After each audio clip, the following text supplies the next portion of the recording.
तो हेलो दोस्तों, स्वागत है आपका फिर से एक और नया अमेजिंग इन्फॉर्मेटिव वीडियो में। तो आज हम इस वीडियो में बात करने वाले हैं मोस्ट पॉपुलर दवा कॉम्बीफ्लाम टैबलेट्स के बारे में।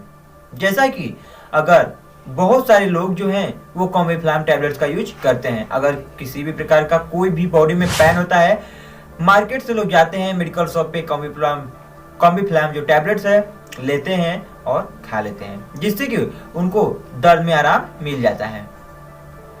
तो आज हम उसी के बारे में डिटेल से बात करेंगे कि कॉम्बीफ्लाम टैबलेट में क्या मिला होता है, इनका यूज और किन किन केस में करते हैं, इनका डोज क्या होता है, साइड इफेक्ट क्या होता है और किसे ये दवा नहीं लेनी चाहिए, कौन ये दवा नहीं खा सकता और कितने दिनों तक लेनी चाहिए, जानेंगे सारी जानकारियां।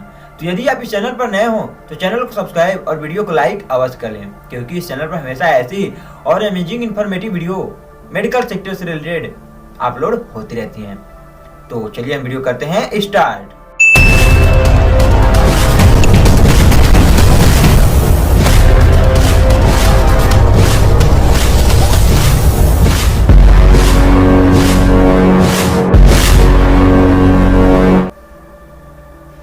तो दोस्तों, जो हमारा कॉम्बीफ्लाम टैबलेट्स है ये NSAID क्लास की ड्रग है, यानी कि non steroidal anti inflammatory class की ड्रग है। यानी कि इसमें क्या है, किसी भी प्रकार का कोई स्टेरॉयड नहीं है। इसका यूज पेन को ट्रीट करने के लिए, फीवर को ट्रीट करने के लिए और अगर बॉडी में किसी भी प्रकार का कोई इन्फ्लामेशन है उसको ठीक करने के लिए किया जाता है। और इसमें जो हमारा कॉम्बीफ्लाम नेम है वो एक ब्रांड नाम है, यानी जो कॉम्बीफ्लाम है वो एक ब्रांड नेम है।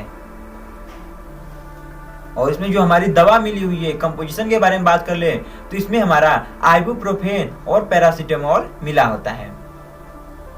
कॉम्बीफ्लाम जो है वो ब्रांड नेम है और आइबुप्रोफेन एंड पैरासीटामोल जो है वो उनके कंपोजिशन है, जेनेरिक नेम, साल्ट नेम है। इसमें जो हमारा आइबुप्रोफेन वो 400 mg में अवेलेबल होता है और पैरासीटामोल 325 mg के स्ट्रेंथ में अवेलेबल होता है। और बात करें तो जो कॉम्बीफ्लाम टैबलेट्स हैं इसको सैनोफी कंपनी मैन्युफैक्चर करती है। जो सैनोफी कंपनी है वो इसको मैन्युफैक्चर करती है। और अगर हम इसके प्राइस के बारे में बात कर ले तो 50 रुपीज 65, यानी कि जनरली 50 रुपए में आपको 20 टैबलेट मिल जाएगा। इसके एक स्ट्रिप में 20 टैबलेट अवेलेबल होते हैं जो कि आपको 50 रुपए में इजीली अवेलेबल हो जाएंगे। और ये अनकोटेड टैबलेट होता है, यानी कि इस पर किसी भी प्रकार का कोई भी कोटिंग नहीं किया हुआ है। तो चलिए अब हम आगे इसके यूज के बारे में बात कर लेते हैं कि इनका यूज हम किस किस केस में करते हैं।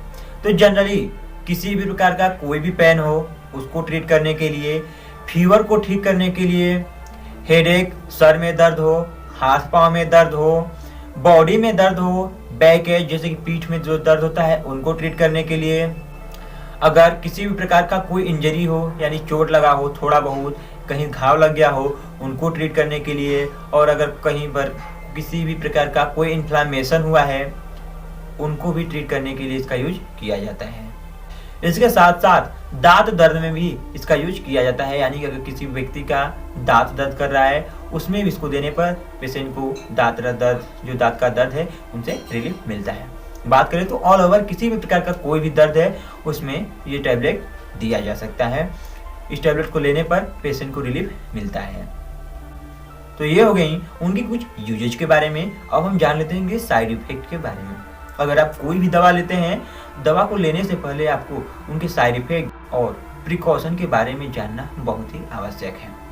तो चलिए हम उनके साइड इफेक्ट के बारे में जान लेते हैं। तो जनरली इस टैबलेट्स को लेने पर nausea, vomiting, diarrhoea, constipation, heart burn, gastric secretion, ये सारी कंडीशन हो सकती है। यानी कि बहुत सारे कंडीशन में, केस में ऐसा होता है कि इस दवा को लेने पर बहुत ज़्यादा गैस बनने लगता है, बॉडी में जलन जैसी होने लगती है, ये सारी कंडीशन होते हैं। इसके साथ साथ रेडनेस, यानी कि रैशेस हो सकते हैं, रेडनेस हो सकते हैं, शरीर पर चिकत्ते हो सकते हैं, अल्टिकैरिया हो सकता है।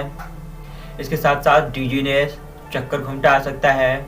इस दवा को लेने पर face, lip, tongue and throat, यानी कि इस दवा को लेने पर face, tongue, lip and throat में स्वेलिंग भी हो जाता है। कुछ पेशेंट को स्वेलिंग भी देखने को मिला है और इसके साथ साथ बहुत सारे कुछ पेशेंट को ब्रीथिंग प्रॉब्लम भी होने लगता है। इस दवा को लेने पर सांस लेने में कठिनाई होने लगती है, सांस लेने में दिक्कत होने लगता है।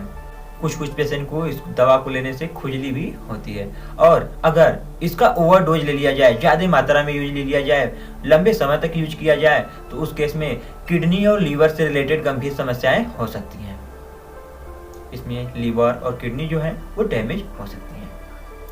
तो ये हो गए उनकी कुछ साइड इफेक्ट के बारे में कि इस दवाई क्या क्या साइड इफेक्ट हो सकते हैं, लंबे समय तक लेने पर क्या हो सकता है।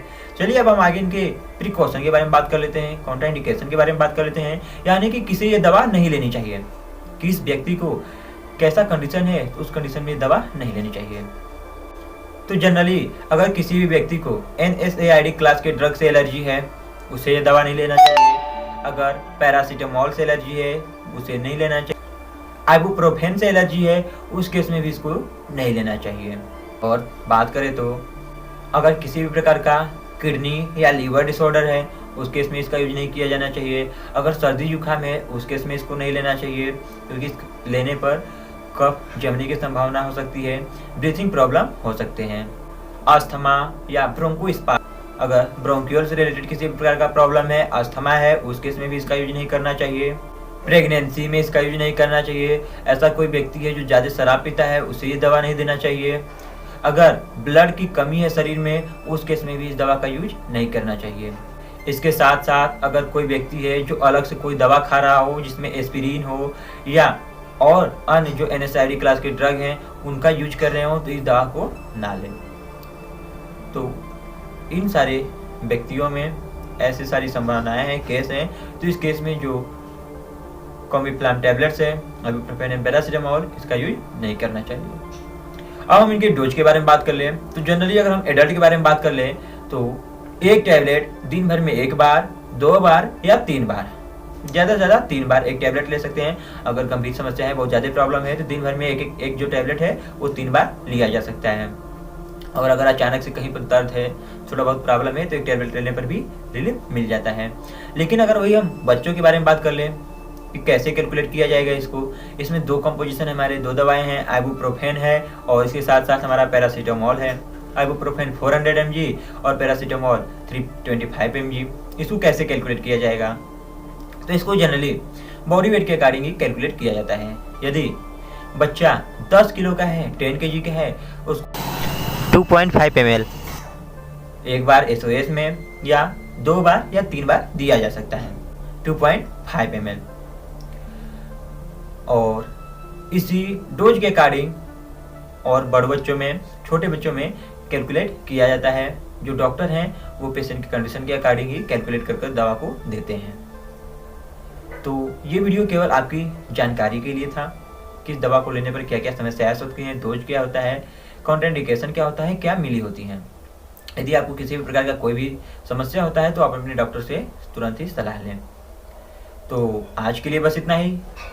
यदि वीडियो अच्छा लगा, इन्फॉर्मेशन अच्छा लगा तो चैनल को सब्सक्राइब और वीडियो को लाइक अवश्य करें। यहाँ तक आपका वीडियो देखने के लिए बहुत बहुत धन्यवाद। मिलते हैं नेक्स्ट वीडियो में नेक्स्ट टॉपिक पर। तब तक के लिए जय हिंद, जय भारत।